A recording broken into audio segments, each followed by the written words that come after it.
Hello friends, இன்னைக்கு நம்ம சேப்பங்கிழங்கு ஃப்ரை பண்ண போறோம். நம்ம நல்ல ட்ரையா கிறிஸ்பியா ஃப்ரை பண்ண போறோம். இதுக்கு நான் 1/4 kg சேப்பங்கிழங்கு எடுத்துர்க்கேன். இது நல்ல குக்கர்ல ஒரு 3 விசிலுக்கு நான் வேக வச்சிட்டேன். இப்போ இத நம்ம சின்ன சின்ன ரவுண்டா நம்ம கட் பண்ணிக்கலாம். இது மாதிரி நம்ம கட் பண்ணிக்கலாம்.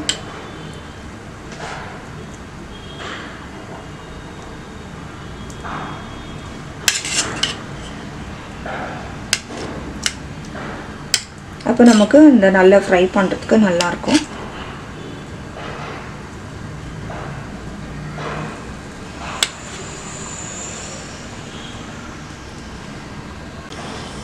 இப்போ இது போல நம்ம கட் பண்ணிக்கலாம். இப்போ இதுக்கு என்னென்ன மசாலா சேர்க்கிறதுன்னு போடுறேன். கொஞ்சம் மஞ்சள்தூள் போட்டுக்கலாம்.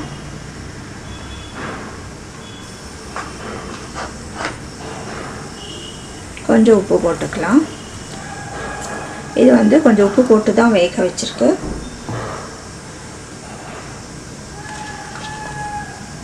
காரத்துக்கு மிளகாய்த்தூள் போட்டுக்கலாம்.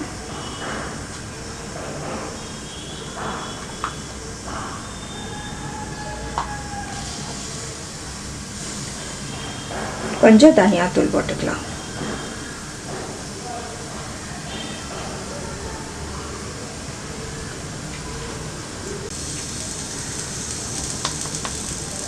இதில் கொஞ்சம் மைதா மாவு போட்டுக்கலாம்.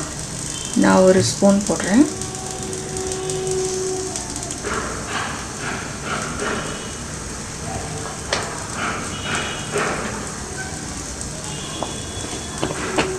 அரிசி மாவு 1 ஸ்பூன் போடுறேன்.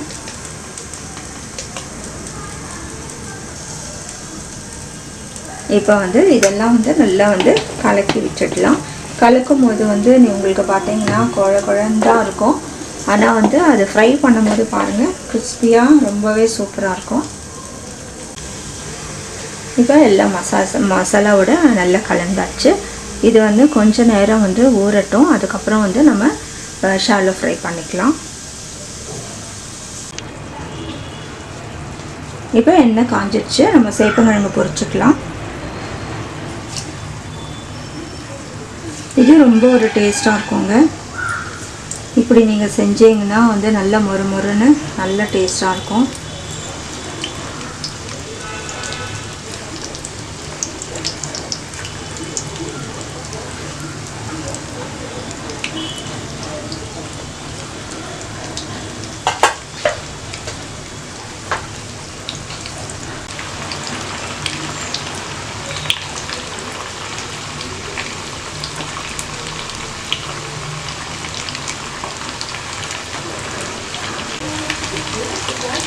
இப்போ இதை திருப்பி போட்டுடலாம்.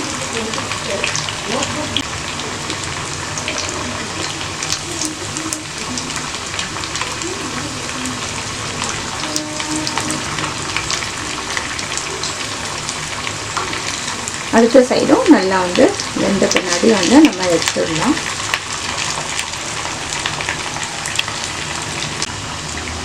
இப்போ நல்லா ஃப்ரை ஆயிடுச்சு. நம்ம எடுத்துடலாம்.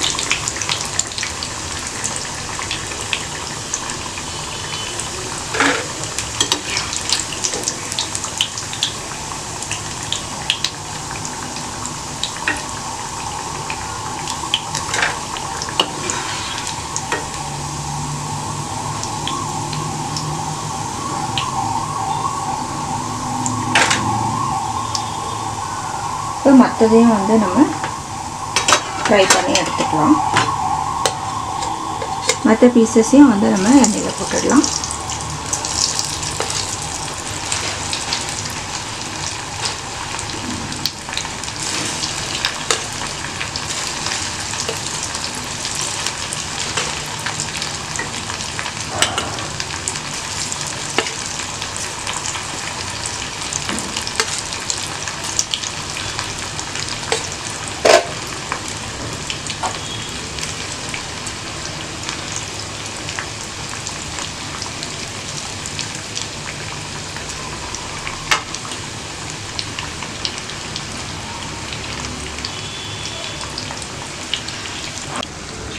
சேப்பங்கிழங்கு ஃப்ரை ரெடி ஆகிடுச்சு. நீங்களும் வந்து செஞ்சு பாருங்கள். நல்ல கிறிஸ்பியாக வந்து நான் ரொம்ப டேஸ்ட்டாக இருக்குது. நீங்களும் வந்து இதே போல் செஞ்சு பார்த்து உங்களோட கமெண்ட்ஸ் எங்களுக்கு போஸ்ட் பண்ணுங்கள். நீங்கள் சப்ஸ்கிரைப் பண்ணலைன்னா எங்கள் சேனலுக்கு சப்ஸ்கிரைப் பண்ணுங்கள். உங்களுக்கு இந்த வீடியோஸ் எல்லாம் உங்களுக்கு பிடிச்சிருந்ததுன்னா லைக் கொடுங்க. மறுபடியும் வந்து வேறு ஒரு ரெசிபியோட வந்து உங்களை சந்திக்கிறேன். தேங்க்யூ.